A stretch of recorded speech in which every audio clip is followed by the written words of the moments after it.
Hello my lovely students, how are you all? A very hearty welcome to this mind-blowing platform Physics Wala. My name is Upur Sharma and today we are going to do Les expressions avec faire et l'avoir. बच्चों, आज हम लोग करने वाले हैं expressions. Expressions का मतलब क्या होता है? एक्सप्रेशंस जो हैं वो वाले एक्सप्रेशन नहीं जो हम टेढ़े मेढ़े मुंह बनाते हैं, अलग अलग एक्सप्रेशंस देते हैं, नहीं.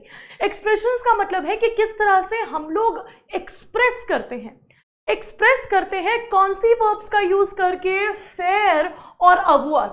अच्छा बच्चों, आप ये नोटिस कर रहे होंगे कि हम लोग ना जब फ्रेंच में लिखते हैं तो हम लोग किसी चीज को हाईलाइट करने के लिए ऐसे इन्वर्टेड कॉमास नहीं लगाते हैं, ठीक है? या तो हम ऐसे ही लगाते हैं इंग्लिश में या हम ऐसे ही लगाते हैं फॉर दी हाईलाइटिंग. बट यहाँ फ्रेंच में थोड़ा सा क्या होता है, इस तरह से ये वाले एक्सेंट्स का हम लोग यूज करते हैं in order to highlight something. तो हमने यहाँ क्या किया है, दो वर्ब्स का नाम लिखा है और ये वर्ब्स क्या है, to do and to have. To do और टू हैव वर्ब का कैसे यूज करते हैं? यूजुअली मैंने आपको पिछले जो टॉपिक है, पिछला जो लेक्चर है उसमें मैंने आपको वर्ब्स करवाए थे, लेकिन कुछ ऐसी वर्ब्स होती है, कुछ ऐसी स्पेशल वर्ब्स होती है जिनके और भी यूजेस होते हैं, अलग अलग टाइप के उनके यूजेस होते हैं. आज हम लोग उन अलग अलग टाइप के यूजेस को देखने वाले हैं कि किस तरह से हम लोग उनसे बहुत सारी चीज़ों को एक्सप्रेस कर सकते हैं. तो चलिए स्टार्ट करते हैं. तो पिछले टॉपिक में हमने क्या किया था, पिछले लेक्चर में वी डिड ले वर्ब्स ए ले वेतमो. हमने ले वर्ब्स, हमने वर्ब्स करी थी, बहुत सारी वर्ब्स करी थी. मैंने आपको दो ग्रुप्स की वर्ब कराई थी. कौन कौन सी बच्चों? आरी और आईआर. आरी और आईआर वर्ब जो है मैंने आपको करवाया था, ठीक है? उसके बाद आरी नहीं, सॉरी ईआर, ईआर और आईआर वर्ब कराया था. बच्चों पे कह रहे होंगे मैम आरी कहाँ से कराया? आरी तो नहीं कराया अभी. उसके बाद हमने कराया था ले वेतमो. ले वेतमो यानी कि द क्लोथ्स. क्लोथ्स में हम लोग ने डिस्कस किए थे कि अलग अलग क्लोथ आइटम्स को हम लोग क्या क्या कहते हैं. अब देखते हैं आज की क्लास में क्या होगा. Today we are going to do ले एक्सप्रेसियों avec faire et avoir. faire यानी कि टू डू एंड avoir यानी कि टू हैव. किस तरह से हम इन दोनों वर्ब्स का यूज करते हैं, बड़ी सारी चीजें एक्सप्रेस करनी आज आपको आ जाएंगी फ्रेंच में. तो चलिए अब देखिए, ले एक्सप्रेसियों avec faire, the expression with fair. Here are certain expression with fair which are used in French. अब हम लोग देखने वाले हैं कुछ ऐसे expressions जो fair के साथ यूज होते हैं. It is also used to tell us about the weather conditions. ये जो verb है हमें weather conditions के बारे में बताती है, ठीक है? ये वाले expressions भी बताती है. और weather condition अगर आपको explain करना है कि गर्मी है, सर्दी है, तो भी आप लोग fair word का यूज करते हो. Elle fait son travail. ये girl है, she is doing her work. Elle fait son travail. She does her work. She does her work. ये अपना काम करती है. She does her work. अब आप कहोगे कि मैम ये तो टू डू है. Very simple. और देखते हैं. Il fait de la natation. Il fait de la natation. He does swimming. ये क्या कर रहा है बच्चों? ये कर रहा है स्विमिंग. फ्रेंच में स्विमिंग को क्या बोलते हैं? ला नतासियों. ही डज, il fait यानी कि he does swimming. The swimming. हम लोग इंग्लिश में द स्विमिंग नहीं बोलते, लेकिन फ्रेंच में आपको पता है हर चीज के साथ ल ला ले लगता है. तो he does the swimming. Elle fait la cuisine. Elle fait la cuisine. ये क्या कर रही है? She is cooking. She does cooking. वो क्या कर रही है? वो कुकिंग कर रही है, ठीक है? ये कुकिंग करती है.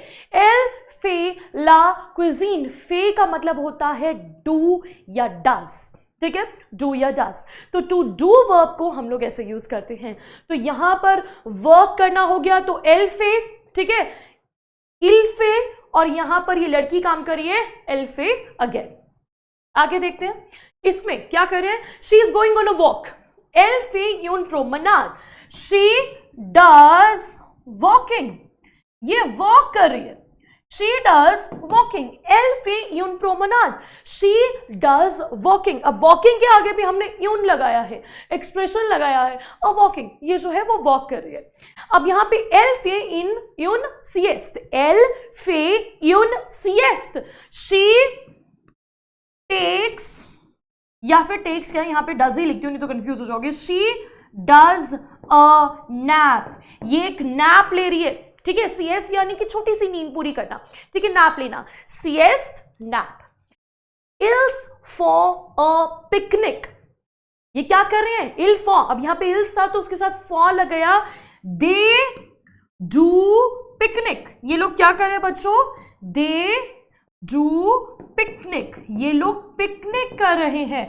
तो पिकनिक का देखा, पिकनिक को पिकनिक ही बोलेंगे, यहां बस स्पेलिंग चेंज हो गई आपकी, पिकनिक, तो ये लोग पिकनिक कर रहे हैं। तो आपने देखा कि अगर कोई वॉक कर रहा है तो वॉक को हम लोग बोलते हैं प्रोमेनाड, और नैप लेते हैं तो हम बोलते हैं सिएस्ट, फे वर्ड यूज कर सकते हैं, उसके साथ फेयर यूज करते हैं, और साथ ही साथ जब आप पिकनिक करते हैं तो उसके साथ भी आप फेयर वर्ड यूज करते हैं, और पिकनिक को फ्रेंच में पिकनिक ही बोलते हैं, only the spelling differs.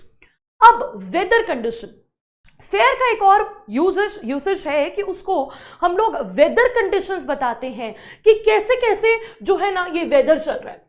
The expressions that we use to describe weather, Fresho यानी कि do hot, do fair, frua means cold, etc. और always conjugated with ill, यहां हमेशा ना ill के साथ इसकी conjugation होती है।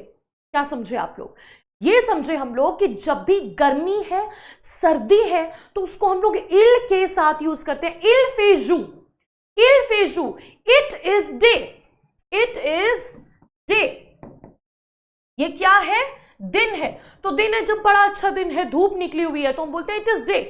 इल फेशो, इट इज हॉट, अरे बड़ी गर्मी है आज, ओहो हो बहुत गर्मी है, तो हम लोग क्या बोलेंगे, इल फेशो। ठंड है तो बोलेंगे इल फे फ्रुआ, इट इज कोल्ड।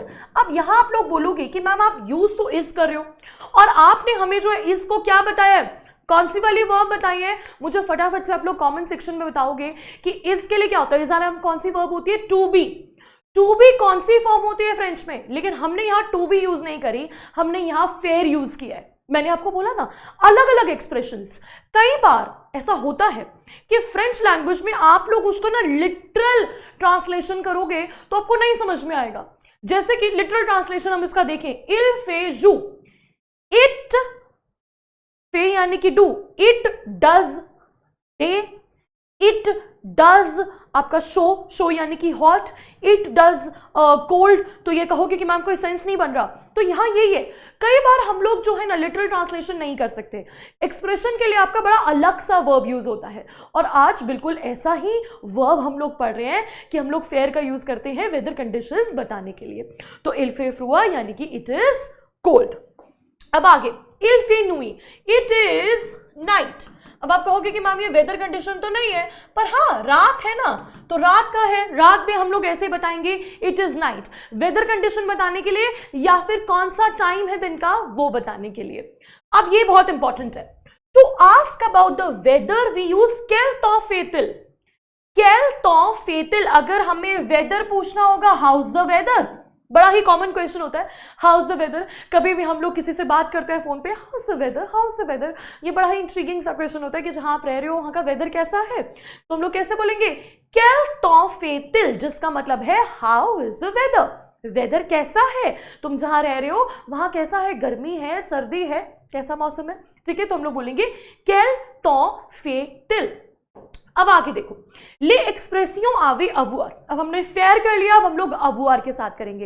अवुआर के साथ बहुत ही मजेदार सी कंडीशंस आप अपनी एक्सप्लेन कर सकते हो, जैसे कि here are certain expressions with अवुआर which are commonly used in French. जो फ्रेंच में यूज होने वाली कॉमन एक्सप्रेशंस है, जे शो।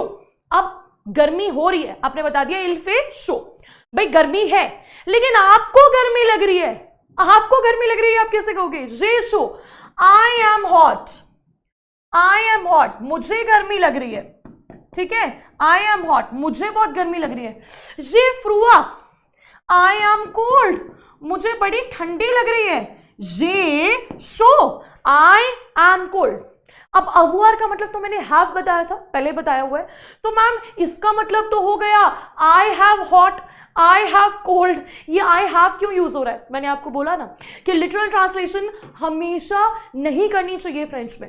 मैंने आपको स्टार्टिंग में ही बताया था कि कई बच्चे क्या करते हैं, फ्रेंच सीखते वक्त बड़े एक्साइटेड हो जाते हैं, वो गूगल ट्रांसलेट का हेल्प ले लेते हैं। हालांकि अब गूगल ट्रांसलेशन में बहुत ज़्यादा इम्प्रोवाइजेशन हो गई है, लेकिन फिर भी कई बार हम लोग क्या करते हैं, खुद से ही जो हमें आता है, जो पढ़ा है, हम उसको वैसे ही करने लग जाते हैं। इसीलिए आपको एक्सप्रेशन सिखाए जाते हैं कि एक्सप्रेशंस किस तरह से अलग अलग वर्ब्स का यूज होता है किसी चीज को एक्सप्रेस करने के लिए।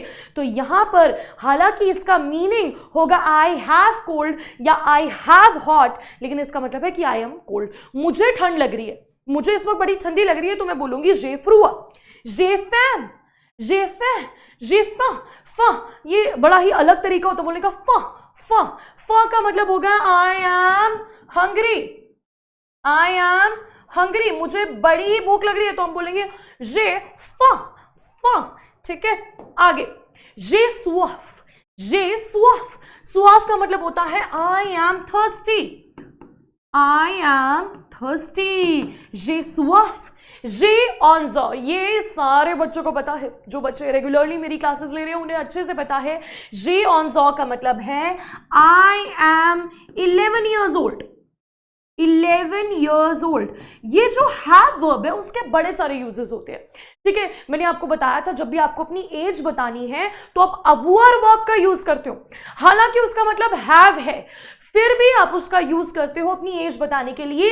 जे ऑनजो, आई हैव 11 years नहीं होगा, इसका मतलब आई एम 11 years old, मैं 11 साल का हूं। जेपो, जेपो यानी कि आई एम स्केयर्ड, मुझे बड़ा ही डर लग रहा है, I am scared. The verb अवुआर should be conjugated according to the subject pronoun. जो वर्ब अवुआर होता है उसकी कॉन्जुगेशन सेम रहेगी, उसकी सब्जेक्ट के अकॉर्डिंग ही कॉन्जुगेशन रहेगी। जैसे नोज आवे रेजों, वो जावे पर द एक्सेट्रा। नोज आवे रेजों यानी कि I am right, I am scared. ठीक है, सॉरी, नो यानी कि we are correct, we are scared. तो ये ऐसी के सारी जो है वर्ब्स होती हैं जो कि सब्जेक्ट के साथ चेंज हो जाती है, यूजुअली जैसे सारी चेंज होती हैं। अभी आगे और बताऊंगी तो अच्छे से समझ में आ जाएगा। तो चलिए, यहां पर आपका है जे सोमई, जे सोमई यानी कि आई एम स्लीपी। क्या बोला मैंने इसको, क्या प्रोनाउंसिएशन की इसकी, सोमई, जे सोमई, सोमई यानी कि निन्नी आ रही है, बहुत स्लीपी फील कर रहे हैं, आई एम स्लीपी। जितो, जितोर, जितोर यानी कि आई एम रॉन्ग, जब आपने गलती करी हो। ये बच्चे ने देखो टेस्ट में गलत लिख दिया, 2 + 2 5 कर दिया, तो ये गलत है। तो जितो, आई एम रॉन्ग। जेरेजो, जेरेजो यानी कि आई एम करेक्ट, मैं एकदम ठीक हूं, मैंने एकदम सही पेपर किया है। द वर्ब अवुआर, ये यहां पर सेम चीज रिपीटेड है कि जो वर्ब अवुआर है उसे हम सब्जेक्ट प्रोनाउन के अकॉर्डिंग ही करते हैं। जैसे मैंने यहां बोला जे, तो अगर मुझे बोलना हो वी तो मैं क्या बोलूंगी, नोज आवो, नोजावो तो, नोजावो तो, नोजावो तो यानी कि we are wrong, we are wrong. वैसे ही अगर मुझे बोलना हो यू आर राइट तो मैं बोलूंगी वुजावे, वुजावे रेजो, यू आर राइट। तो ये तो नहीं बदला, सोमई तो रेजा, ये नहीं बदलेगा आपका, आपका सिर्फ क्या बदलेगा, सब्जेक्ट, और सब्जेक्ट के साथ साथ बदल जाएगा आपका अवुआर वर्ब। समझ में आया आप लोगों को? क्यों बताया है ये आपको, क्यों बताया एक्सप्रेशन, इसलिए बताया कि सब्जेक्ट के साथ साथ अवुआर वर्ब ही चेंज होगी।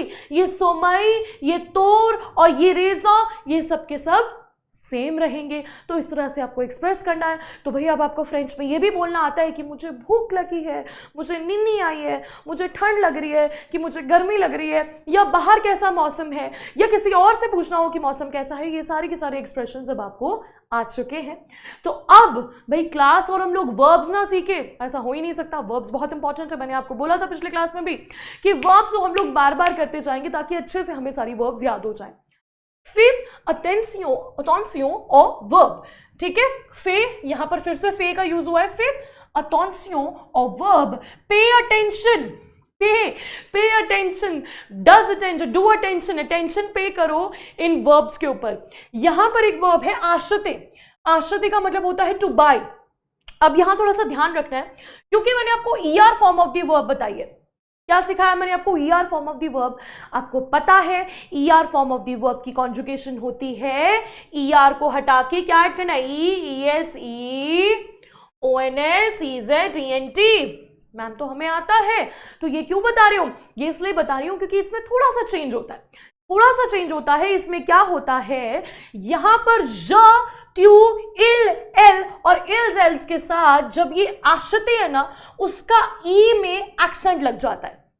In case of verb ashte, we put an axograph. This is your axograph. ये axograph हम लोग लगा देते हैं on E with all subjects except nu और वो। आशते की वर्ब दूसरों से कैसे डिफरेंट है? क्योंकि हम आशते में, अब आशते को अगर हम लोग इसका जो है फॉर्म देखेंगे, इसका हम लोग कंप्लीट फॉर्म देख रहे हैं, तो उसमें कहीं पे भी एक्सेंट नहीं है, नहीं है ना एक्सेंट। तो कहोगे कि मैम कैसे पता चलेगा? ये एक एक्सेप्शन है, ये एक इरेगुलर वर्ब टाइप हो गया क्योंकि यहाँ पर एक छोटी सी आपके जो है ना एक्सेप्शन आ गई। क्या एक्सेप्शन आई है कि आपको हर जगह इसमें एक्सोग्राफ लगाना है नु और वो को छोड़ के, नु और वो को छोड़ के, बस इतना सा चेंज है। बाकी सब सेम रहने वाला। ईआर को रिमूव करो, क्या लगाओ? E S E O N S E Z E N T, E S E O N S E Z E N T. ये तो आपको याद हो जाना चाहिए। तो यही चीज है, इसी तरीके से हम लोग इसको करते हैं। आगे फेयर, टू डू, ये जो मैंने आपको फेयर इतनी देर से बताया, अब फेयर की कंजुगेशन क्या है? इसकी कंजुगेशन है ज फे, ज फे, त्यू फे, इल फे, एल फे, नु फे ज़, वु फे जे, नहीं सॉरी, वु फे ते, इल एल फॉ, इल एल फॉ। ठीक है, तो इस तरह से इसकी हमें जो है वो कॉन्जुगेशन याद रखनी है। ठीक है, तो यहां पर हमने क्या किया? I do, you do, he she does, we do, you do, they, male हो या फीमेल दोनों में सेम लगेगा, डू। ओके, तो इस तरह से ये सारी की सारी चीजें आपकी होंगी। कॉन्जुगेशंस को आप लोग जितना याद करोगे, वर्ब्स को आप जितना याद करोगे, उतनी जल्दी आपको फ्रेंच लैंग्वेज जो है वो समझ में आएगी। और छोटे छोटे एक्सप्रेशन, सबसे ज्यादा जरूरी क्या है कि छोटे छोटे एक्सप्रेशंस में आप लोग गलती ना करो। लिटरल ट्रांसलेशन हर जगह ना करो कि इस वर्ब का तो हमने ये मीनिंग पढ़ा है तो ये तो बिल्कुल ऑपोजिट हो गया। नहीं, ऐसा नहीं है, अलग अलग एक्सप्रेशंस को आपको याद रखना है।